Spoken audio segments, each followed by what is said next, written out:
Now, White House Press Secretary Karine Jean-Pierre, gosh, she's really struggling, isn't she? It's a rolling cringe fest watching her press conferences, but she has now admitted to giving false information about a neurologist visiting Joe Biden. This is what she initially said. All right, Sung Ming.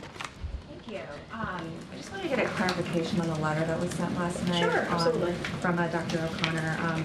And you can correct me if I'm wrong, but it didn't seem to explicitly describe the nature of Dr. Kennard's meeting with Dr. O'Connor. So can you say whether that one meeting was related to care for the president himself? I can say that it was not. It was not. Okay, great. Now, she said there the visit was not about Biden's care, but has since clarified that he has been seen by Kevin Kennard, who specialises in Parkinson's disease. Kosha, how much longer really can the White House keep up this medical facade? It seems really a tough spot that they're in, and that Karine Jean-Pierre is in particular. She has never been the world's most effective communicator, even at the best of times with a very friendly press corps. And now, while the knives are out and the press corps is actually doing their job with interrogating her, you just really see her struggling, and those flaws in her communication capabilities, coming to bear.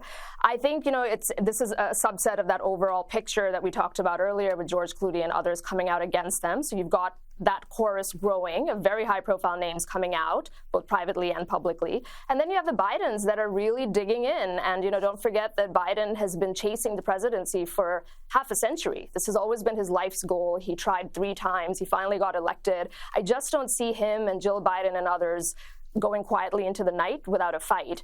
And as that continues to deepen, that rift, and we'll see how it unfolds, nobody knows what's going to happen. I think up until that point, Karine Jean-Pierre is just going to keep doing what she has to do. She's an apparatchik. She'll try to keep up the facade and until that dam finally breaks. I think we're close, but I think it's going to be a very intense couple of weeks until that happens. Yes, OK. So more to come of her rambling and nonsense during press conferences. Looking forward to that one.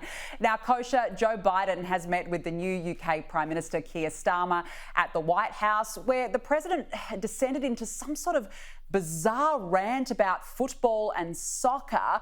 This is what happens when Biden tries to speak without his auto cue. Well, welcome. And it's good that we had a long conversation on the phone. When you want, give me your hand there, pal. And we're the best of allies maybe in the whole world. And we really need to continue to cooperate. And a lot we can talk about. And I think that start off, we can talk about what we call football, we call soccer. By the way, soccer has become incredibly popular here in the United States. It really is growing. And, but at any rate, there's a lot going on. Kosha, I wonder how Keir Starmer felt having his hand uncomfortably grabbed like that and being called pal before Biden went into full Biden mode. Yes, I mean, Keir Starmer is flying high after his big victory last week, of course, and he'll just file this away, I think, in his mind, as we all are, about kind of just the obvious decline of Biden. That's a big story here. Not candidate Biden, but President Biden, who is actually in the job right now, has to meet with other world leaders, has to perform, and it's really sad to watch just on that level, leaving aside even the politics of it. Yeah, you're spot on. I completely agree. Kosha Gada, great to speak with you as always. Thanks for joining us.